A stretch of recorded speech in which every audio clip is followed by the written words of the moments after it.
Hello and welcome to the USA breaking news on 19th May 2026. Elon Musk loses lawsuit against OpenAI and its executive. USA court has ruled against billionaire entrepreneur Elon Musk in his legal cases against OpenAI and its executive, including CEO Sam Altman and co-founder Greg Brockman.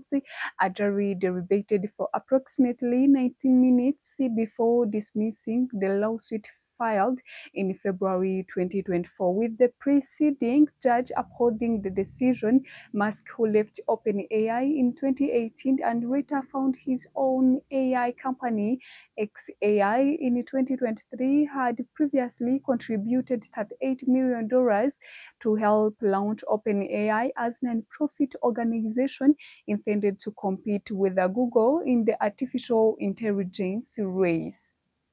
In his lawsuits, Musk accused OpenAI's leadership of abandoning its non-profit mission and pursuing profit-driven interests. He had sought damage exceeding $113 billion, arguing that the organization had effectively shifted away from its original structure. OpenAI rejected the claim, stating that its non-profit mission has remained unchanged and accusing Musk of fearing the case to undermine a business competitor. The jury sided with OpenAI, including that Musk has been aware of the company's development as early as 2021. The court also noted that Musk filed his complaint too late, ruling that his statutes of limitation had expired. The judge said the delay invalidated his legal rights to bring the claims forward. Additionally, evidence presented during the case reportedly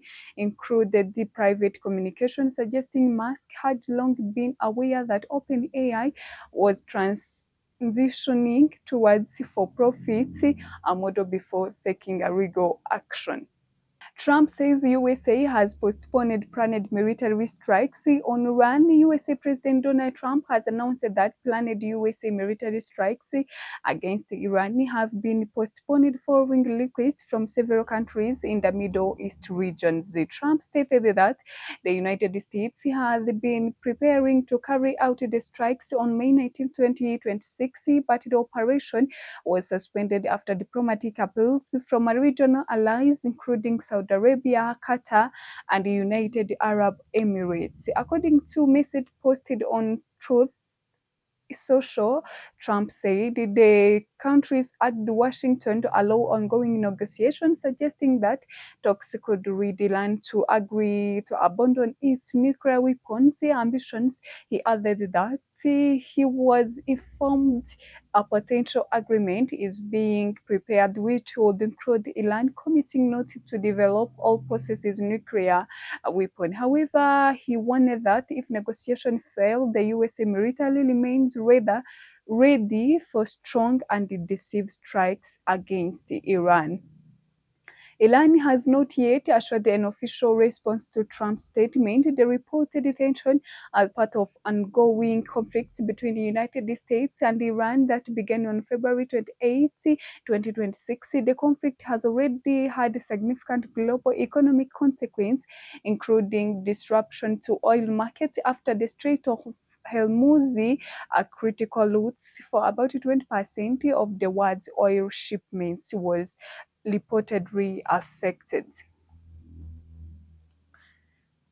Qatar Airways announced major expansion of African routes, including Kigali flights. A global airline, Qatar Airways, has announced a major expansion of its flight network across Africa, including the introduction of 2 weekly flights to Rwanda capital, Kigali. The new routes are set to begin on June 16, 2026, as a part of the airline's broader summer schedule expansion across the continent. According to the announcement, Qatar Airways will increase its operations in several African destinations, including Seychelles, 4 flights per week, Kigali, Rwanda, 2 flights per week, Marrakesh, Morocco, daily flights, Alexandria, Egypt, increased from 3 to 7 weekly flights, Cairo, Egypt, from 28 to 35 weekly flights. Dar es Salaam, Tanzania, from 3 to 7 weekly flights. Lusaka, Zambia, from 5 to 7 weekly flights. Harare, Zimbabwe, from 5 to 7 weekly flights.